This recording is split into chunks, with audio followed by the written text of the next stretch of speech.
kepada beliau. Ya. Hadirin, kami berikan kesempatan kepada audiens. Yang pertama Pak Hans untuk memberikan sanggahan. Silakan Pak Hans. Terima kasih ya. Tadi jawaban Pak Pendeta Muriwali saya itu sangat tidak puas ya. Kenapa? Di sini Bapak mengatakan bahwa Alkitab itu adalah firman Tuhan. Sudah pasti Yesus itu adalah, kalau dalam bahasa Islam itu kan kami nggak nulis bahasa Islam, itu seorang nabi utusan Allah dan menerima Injil. Tapi faktanya buku-buku Injil yang Bapak pahami itu adalah bukan Injil tapi menginformasikan tentang Injil. Seperti di Markus 1 ayat 1. Inilah kisah Yesus, ini Injil tentang Yesus yang gitu ya. Tapi bukan Injil sendiri, tapi mengenai Yohanes 17 ayat 8 bahwa Yesus itu adalah memang menerima firman dari Allah. Kemudian disampaikan kepada Bani Israel. Kemudian saya mengacu pada Yohanes 20 ayat 13 tadi. Apakah saya tanyakan, apakah ayat itu firman Tuhan? Sedangkan di situ mengatakan Yesus itu mati, kemudian diciri orang. Berarti itu kan wartawan yang nulis Pak, bukan firman. Maksud saya begitu. Kemudian yang menerima firman dari Allah itu siapa? Kemudian sampai ditulisin di Alkitab itu. Ya, kalau bisa jangan melebar ya, sudah. Ya. Jadi saya menanggapi ya. Pernyataan Bapak tadi itu mengindikasikan ya bahwa Bapak mempercayai ada Injil yang asli ya begitu. Jadi ini hanya informasi tentang Injil ya, tetapi Injil yang asli nggak ada kan begitu ya. Untuk mengatakan ada Injil yang asli Anda perlu bukti Pak. Mengatakan sesuatu eksis ya, sekarang tidak bisa menghadirkan yang asli itu seperti apa. Ini sama dengan orang yang berkhayal atau orang berimajinasi kan begitu. Oh ada sesuatu makhluk yang kepalanya 10, tanduknya seperti kerbau, tetapi mana? Nggak ada kan begitu. Nah sekarang kalau saya tanya Bapak ya, katanya tadi ini hanya informasi tentang Injil, bukan Injil yang asli. Bapak bisa tunjukkan kepada saya yang asli mana? Ya, singkat tepat jelas saja Pak ya. Saya mengacu pada Markus 1 ayat 1. Tidak, Injil yang asli yang saya maksud itu bukan asli. Kan menurut Anda bukan asli. Yang asli menurut Anda mana? Gini Pak, kalau Bapak orang Kristen menanya pada saat tanya asli, nggak ada Yesus itu. Orang Kristen percaya ini asli sesuai dengan autograf, tapi Anda kan meragukan ini bukan asli. Maka saya tanya yang asli mana? Nah mestinya tadi diskusinya seperti itu tadi, kalau lebih elegan, maunya saya tingkatnya bermutu kan begitu. Nah, ya ini Bapak bagus, saya coba terus Pak. Gini Pak ya, kalau mengacu pada pengetahuan kami ya, Yesus itu bukan bahasa Yunani Pak ya. Yesus itu bukan bahasa Yunani, Yesus itu bahasa Aram, dan firman yang diterima Yesus itu bukan bahasa-bahasa Yunani seperti yang ada pada kodek-kodek itu. Ya, ini kan asumsi. Sekarang saya minta yang menurut Bapak asli itu mana? Kalau ada sekarang saya ya jelas nggak ada Pak. Nah, Anda mendasarkan, jangan katakan bahwa firman itu dari Allah itu kitab terjemahan ini bilang asli. Jadi gini, tidak ada yang kitab terjemahan asli, tidak ada Pak. Ya, jadi gini, Anda mendasarkan ya pendapat argumentasi Anda ini kepada sesuatu yang tidak ada buktinya begitu. Jadi argumentasinya ini bagaimana? Tidak berdasar kepada sesuatu yang perlu dipahami bagi semua orang. Jadi, bahwa yang namanya teks terjemahan itu tidak asli. Yang namanya asli itu ada firman Tuhan, yaitu asli Pak. Tidak. Ini begini, kan jelas tadi Anda bilang ini hanya informasi tentang Injil, yang asli tidak ada. Nah, Anda untuk meneguhkan klaim ini perlu didukung oleh data asli. Injil asli itu mana kan begitu. Kalau tidak ada itu klaim Anda ini kan klaim kosong kan begitu. Ini yang saya mau tegaskan. Betul tidak? Sesuatu yang tidak klaim kosong kan begitu. Kan ini kan begitu. Ya Ustadz Masud mau bicara, tapi saya kira ini waktu saya dengan ini ya. Dengan itu.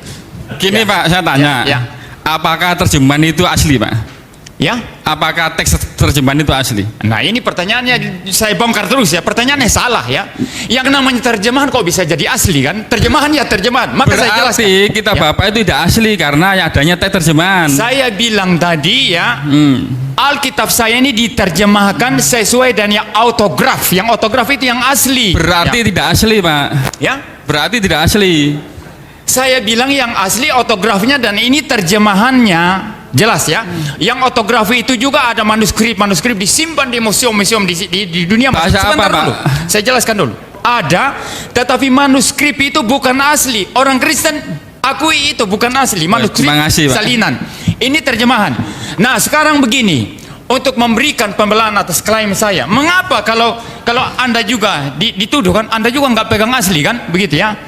Nggak pegang asli, kok percaya Alkitab? Anda tadi saya tanya, Anda bisa bukti kan? Dia bilang ada Injil yang asli, tidak ada bukti kan? Jadi klaimnya klaim kosong kan, begitu. Nah sekarang Anda mana yang asli? Anda kan terjemahan juga. Nah saya memberikan argumentasi. Kembali kepada tesis saya, Alkitab ini ada karena diwahyukan, diilhamkan oleh Tuhan, dan termasuk pemeliharaan manuskrip, termasuk bagaimana diterjemahkan, sehingga ada versi terjemahan beda-beda, tetapi secara prinsip memberitakan Yesus itu tidak ada perbedaan prinsipil. Itu karena dijaga oleh providensi Allah. Sebentar dulu, saya jelas, belum selesai.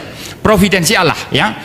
Nah kalau demikian, kalau ini firman Allah, penerjemahannya dijaga oleh Tuhan, segala sesuatu dijaga oleh Tuhan, problem apa kalau Tuhan yang bekerja ya.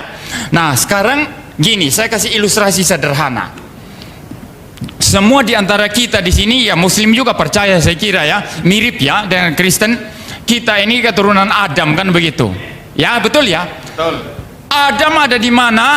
Nggak ada yang tahu. Wajahnya seperti apa? Nggak tahu. Tetapi percaya tidak? Ini saya tanya Mas yang paling besar di depan ya. Adam itu manusia atau hewan? Manusia. Kenapa manusia? Karena yang saya yakini adalah keturunan Adam adalah manusia. Tidak mungkin ya saya diturunkan oleh monyet, ya itu mungkin ya kalau pemahaman Darwin kan, begitu ya. Tidak mungkin saya diturunkan monyet, sapi, babi, kambing, begitu. Jadi Kristen ini ada terjemahan yang berdasarkan manuskrip yang masih dipelihara di museum-museum ya, ditulis kalau dipimpin oleh Tuhan. Ya pasti ini sesuai asli, dan saya percaya sama seperti saya keturunan Adam manusia, saya manusia. Adam saya bisa buktikan ada, Anda bisa. Saya bisa lihat, fotonya ada, tidak ada. Tapi saya percaya dia ada. Oke Pak, Ya. saya lanjut Pak ya. Murid Yesus itu ada 12 Pak ya. Ya. Murid Yesus itu ada 12 Pak. Jadi topik ini sudah beres ya. Kenapa kok hanya ya? Belum Pak, belum. Saya tidak yakin ya. Kok melompat kayak 12 murid? Kenapa yang yakin Bapak itu hanya 4, sedangkan Lukas dan siapa itu Matius itu bukan termasuk murid Yesus? Nah ini pertanyaan berbeda. Berbeda. Makanya saya akan mengacu pada teks apa firman Tuhan. Ya. Kenapa yang penulis penelitian tidak diakui firman Tuhan, dianggap sesat seperti Barnabas itu? Atau muridnya yang lain, ada 47 Pak kira-kira Injil. Iya, jadi gini. Kenapa itu tidak diakui juga sebagai firman Tuhan? Pak Hans, ya, silakan. Saya jawab. Ya. Saya sudah paham, saya jawab ya. Jadi gini, Anda menggunakan, kembali lagi saya argumentasinya presuposisi ya. Anda menggunakan presuposisi Anda, perspektif Anda ya, worldview Anda ini untuk kemudian meragukan iman saya yang saya sendiri tidak berpikir seperti Anda. Jadi Anda kan berkata penulis Injil itu banyak ya. Kristen berkata tidak banyak ya penulis Injil. Yang nulis Injil ya di sini yang tercatat di dalam Alkitab kan, begitu. Jadi Anda bilang Barnabas tulis Injil, itu kan klaim Anda kan, begitu ya. Ya. Sekarang sebentar dulu, itu klaim Anda, bukan klaim Kristen ya. Jadi Anda mengklaim Barnabas tulis Injil dan lain sebagainya, semua tulis Injil kan, begitu. Nah, tidak harus, saya menjawab sekarang. Tidak harus semua murid itu tulis Injil. Sama seperti kalau Anda punya anak-anak di rumah ya, yang satu mau jadi dokter, silakan. Satu mau jadi pendeta, Anda orang Muslim ya. Satu mau jadi ustadz, silakan ya gitu. Satu mau jadi perawat, mau jadi orang bisnis, silakan. Tidak ada keharusan. Yang jadi dokter silakan jadi dokter. Nah, murid-murid Yesus yang bisa nulis dan dipimpin oleh Roh Kudus untuk kemudian mereka menulis, silakan menulis. Yang hanya bisa khotbah memberitakan Injil, silakan bisa berkhotbah dan memberitakan Injil. Tidak ada problem di sini. Jadi pertanyaannya apa? Baik, pertanyaan saya Pak, penulis banyak ya. Thank you for the happiest year of my life.